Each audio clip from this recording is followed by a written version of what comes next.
kaibigan, magsisimula na ang ating laban! Huwag mo ko titigan ng ganyan. Tama na, bata. Baka hindi ko na mapigilan sarili ko eh. Kumanda kayo! Walang hangganan ng oras! Kahit anong paraan! Simula na!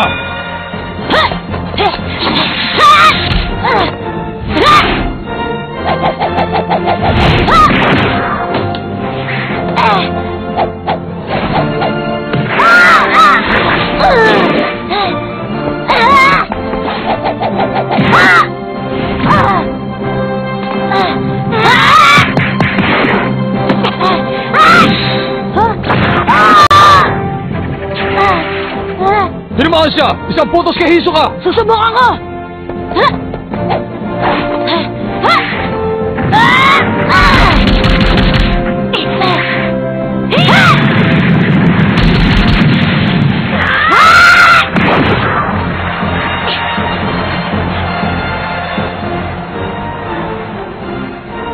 Ayos!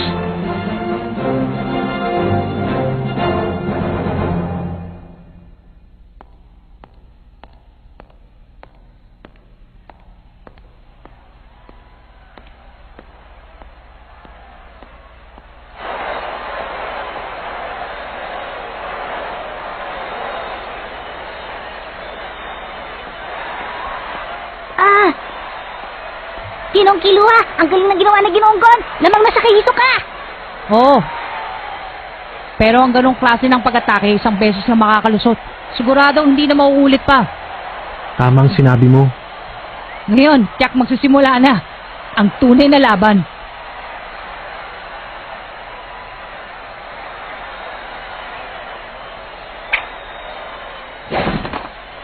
Ano kayang ibig sabihin nito mga kaibigan? Hindi ko na maintindihan. Basta si Gon ay nakapagbigay na ng isang kritikal na tira. Baliktad na ang punit ng dalawang magkatunggali. Lamang nasigot na lamang ito. Hindi ko po yata maintindihan ang naging desisyon ng ating referee kung bakit niya binigyan ng 2 puntos ang tirang yon samantalang hindi naman manubha ang lagay ni Hisoka. Tama siya. Ano yun? May iba-ibang paraan ang pagbibigay ng puntos. May referee ang tinitingnan na kung gaano kalaki ang pinsalang natamo. Ang iba ay mas mahalaga ang paraan sa pakikipaglaban. Ganun ba talaga yun? Binigyan siya ng 2 puntos dahil magaling ang naisip niyang gamitin ang sahig para makatama sa kanyang kalaban. Ganun pala yun. Teka mama, sino ka ba? Wala lang. Gaano ba kalayo ang natutunan mo sa Nen? Kasi simula ko lang. Ganun ba? Ang iyong aura ay nagmula sa pagpapalakas. Ha? Paano mo nalaman? Binibiro lang kita. Inamin mo na kagad. Nakakatawa ka talaga. Tumahimik ka nga dyan! Paano mo naman nalaman yon? Madali lamang yun, bata. Para lamang pag-aaral kung saan nanggaling ang isang tao. Pinag-aaralan ko ang aura mo. Kaya ako nalaman yun. Ang aking aura? Para malaman kung saan ako nagmula? Master, totoo po ba yung sinabi niya? Sigurado makikita ang kakayahan ng Nen dahil may kinalaman ito sa pinanggalingan ng isang taong gumagamit nito. Kung naaalala nyo, ang pagpapalabas, pagpapalakas, pagbabago, pagkontrol, pagpapagalaw, pagpapakadalubhasa, ang 6 na yon. Halimbawa, sa Ginoong Gon, ang kanyang matalas sa pakiramdam ay napaghusay dahil lumaki siya sa gubat. Maaaring ang dahilan kung bakit lumagong kakayahang ito ay dahil sa kapangyarihan ng pagpapalakas.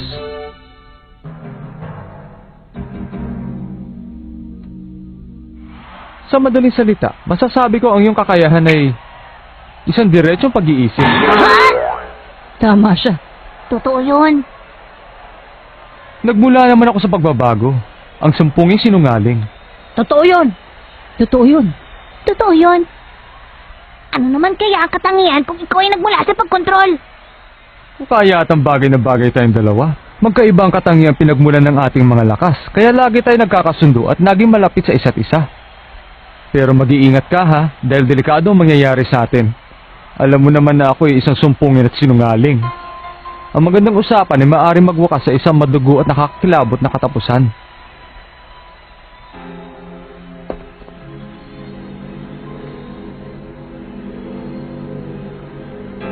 Huwag mo akong bibiguin sa paghaharap nating to, ha? Gon?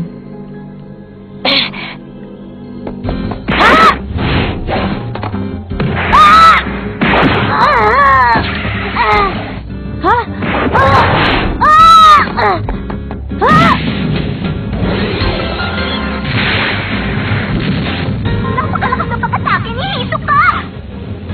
Ito na. Tumagis po ang ating sahig dahil sa lakas ng pagsipa ni Hisoka!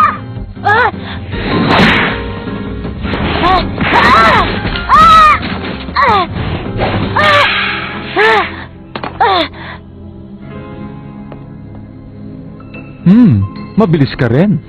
Critical na tama! 3 putos kay Hisoka! 2 kay Gon!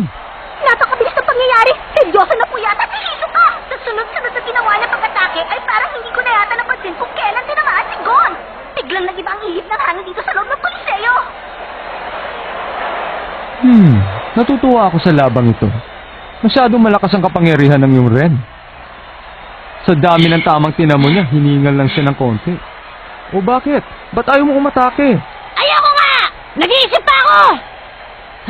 Masyado siyang mabilis. Kaya siyang bantayan ng mata ko, pero nahihirapan ang aking katawan. Kailangan ko gumawa ng paraan. Mas mabilis siya kaysa nung laban nila ni Castro. Oo, sa palagay ko yan na talaga ang tunay niyang bilis. Pero pa siyang ibang kapangyarihan. Oo, ang kakayahan yun. Makinig kayo, Ginong Gon, Ginong Killua. Ang videotape nito ay ang laban ni Hisoka at ni Castro. Nakarecord sa tape na ito ang lahat ng mga nangyari sa laban nilang dalawa. Ang lahat? Ibig mong sabihin, Ang kumuha ng kopyang ito ay gumamit ng Nen, may kapangyarihang kumontrol. Pati ang aura ni Hisoka ay makikita niyo sa video. aura ni Hisoka? Talaga? Paano niyo nagawang pati ang aura niya makikita dyan? Madali lang, dahil kailangan niyo ito bago niyo harapin ang inyong kalaban. Kung susugurin niyo siya na hindi niyo alam ang kanyang tunay na kakayahan, kahit sino ay hindi iyon matatawag na katapangan. Dapat ay alamin niyo kakayahan ng inyong makakalaban, tsaka kayo umisip ng paraan kung paano siya tatalunin. Subukan ninyong alamin ang kakayahan ng Nen ni Hisoka gamit ang Gyo. Opo!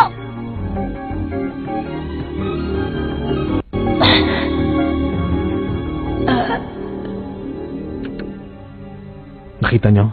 May nakita ako. Parang gasinulid na aura. Siguro 15 piraso yun. Oo. Nakakonekta sa kanyang kaliwang kamay. Papunta sa kanyang kanang kamay. Sa bara, sa lahat.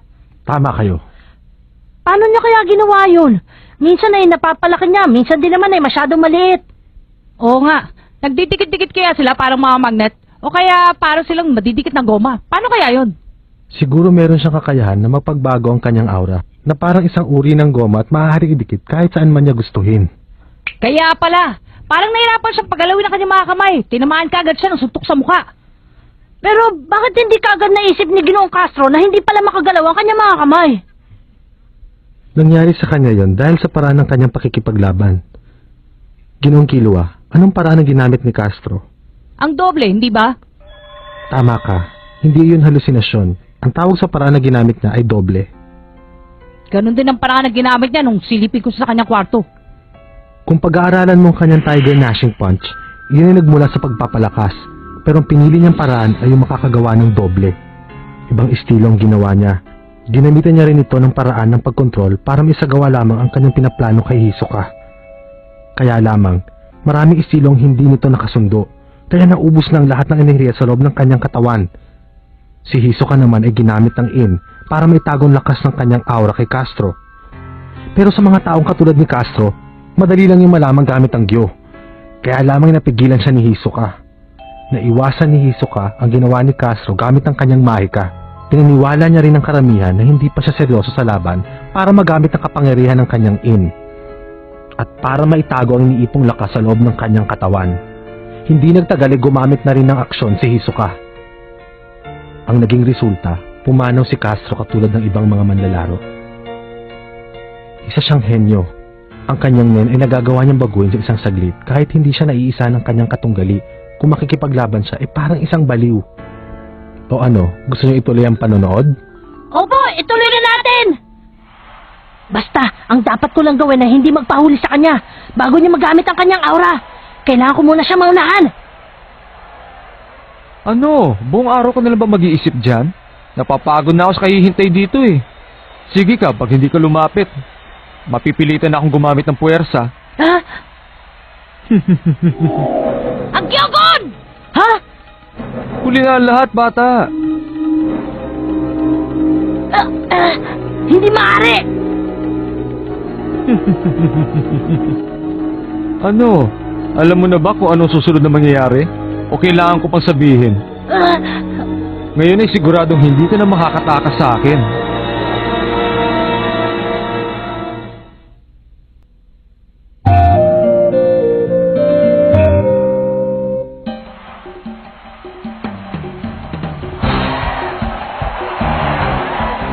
Pareho pong hindi gumagalaw ang dalawang maglalaro. Ginamit na ni Hisoka ang kapangyarihan ng kanyang in. Basta't nakakabit na yun sa kanyang kalaban, hindi na niya kailangang itago. Isa yung pagpapatunay na masyadong malaki ang tiwala niya sa kapangyarihan ng kanyang men. Ginoong Killua, kung ikaw, anong gagawin mo? Kahit anong mangyari, puputulin ko yan bago ako mamatay. Ha? Tumakbo na naman po ang manlalaro si Gon! Mukhang meron siya pinabala! Sa ginagawa niyang pagtakbo ay mukhang nililisudakan na kalaban! Sige, kaya mo yan! Ano naman po kayang gagawin ng ating manlalaro si Hisoka? Ah! Bigla akong tumalon si Gon! Ha? Hinila siya! Eto pa oh. Ha? Dalawang sasang pumaga na sila maligo sa kanyang kalaban si Hisoka! Critical! 2 puntos para kay Hisoka! 6-2! Tumunod si Gon para atakin si Hisoka, pero naging baliktad yata mga kaibigan dahil siya ang tinamaan ng mga suntok ng kanyang kalaban! Gon! Tayo na! Bilis! Masama pong lagay ni Gon sa mga suntok na tinamo niya! Makakaya pa kaya niyang lumaban? Kaya mo pa ba?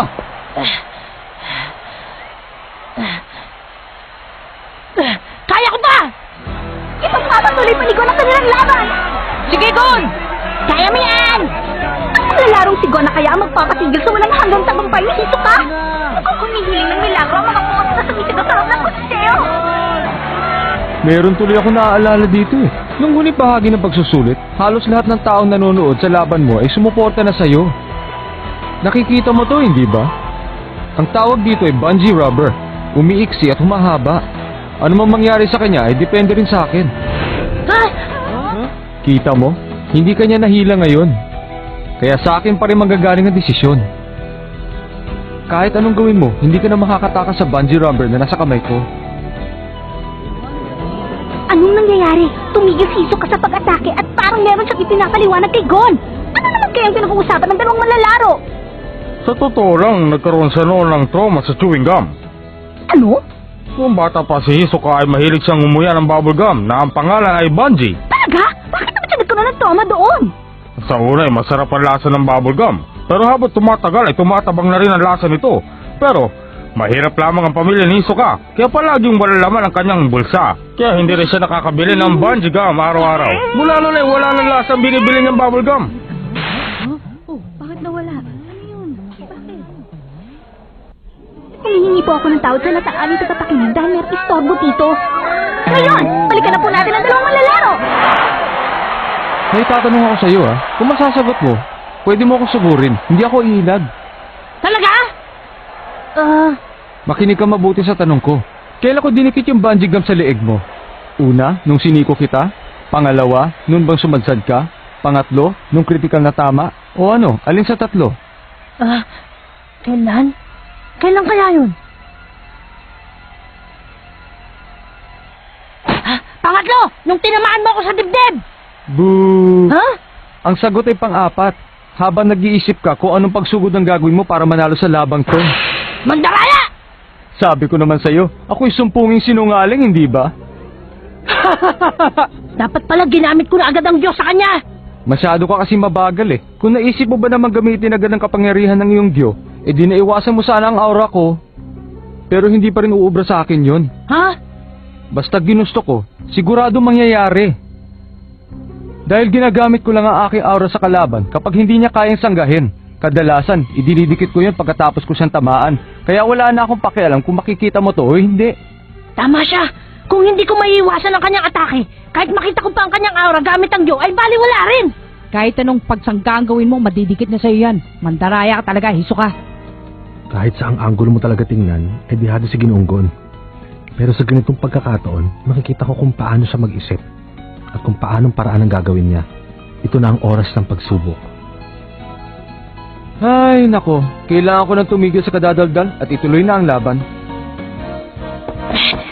Kung hindi ako makakaiwas, susugurin kita! Ganyan na, Gon! Ganyan na!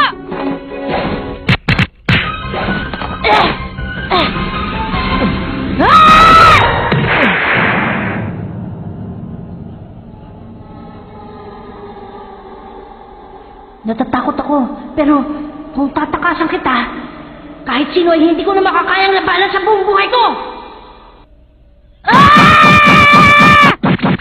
Napakabilis! Nagmamadali si Gon sa mga suntok na ibinibigyan niya kay Hisoka!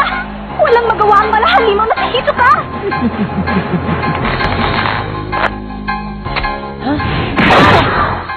Anong nangyayari? Parang sinugod pa ni Gon ang kamay ni Hisoka para sa isamahan!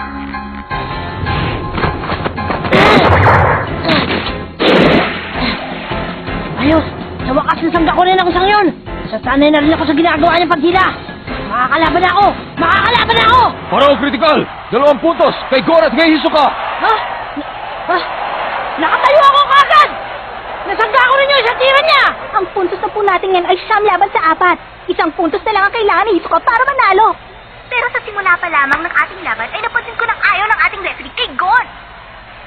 Laban! Anong gagawin ko? Kailangan ko makahabol! Dapat palagi kang maging alerto, Gon. Tumingin ka doon sa bandang kanan, no? Ha? Ah! Ay, mali. Dito pala sa aking kanan. Tinamaan at bumagsak! 2 puntos kay Hisoka! Ah! 11-4! Ang nanalo sa labang ito ay si Hisoka! Nakasuko ang laban. Nakasuko panalo ng puntos ni Hisoka. Pero kung minsan ipinakita ni Gon sa pakikipaglaban, sana ay magtagumpay siya sa mga susunod na makakaharap. Ngayon ay tinatapos ko na po ang ating programa. Magkita-kita lang po tayo sa susunod na laban. Paalam lang po sa inyong lahat at magandang gabi. Sinabi ko naman sa'yo maging alerto ka. Habang nagrereklamo ka doon sa referee kanina, hinagisan agad kita na makapangyarihan kong aura at kinabit ko dyan sa bato. Saka ko siya mabilis na inutusang umiksi. Masyado na malaki pinagbago mo, pero kailangan mo pa rin ng maraming karanasan sa pakikipaglaban. Kapag natapos mo na ang 10, baka pwede na tayo magpainit ulit. Pinagbigyan lang kita dito ngayon. Sa susunod sa labas na ng Coliseo tayo maghaharap. Mag-ensayo ka na mabuti Wala na yung patakaran. At ang pustahan, ang mga buhay natin.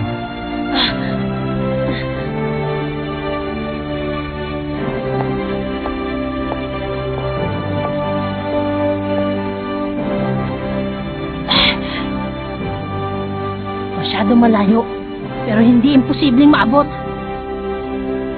Kailangan ko magsanay ng gusto sa akin din nang sa gayon ay matalo ko si Hisoka.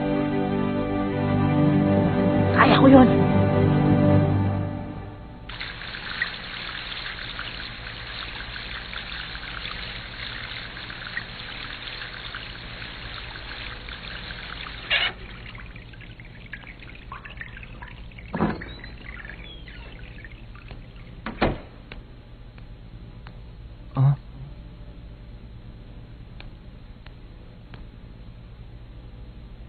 Kanina ka pa ba? Nainip ka na yata sa kahihintay sa akin Nagbago ang dumating na mensahe. Nagbago ang mensahe para sa lahat ng miyembro. Hanggang tanghali sa 30 ng Agosto, magkita-kita tayo sa York New City. Darating ba ang pinuno ng grupo? Malamang, palagay ko ito ang pinakamabigat na trabaho. Ito lang ang masasabi ko. Kapag may ginawa kang hindi namin nalalaman, ang pinuno na ang pupunta para parusahan ka. Nakakatakot naman. Paalam, nasabi ko na sa iyong mensahe. Generio Dan? Nakakita na ako ng bagong laruan.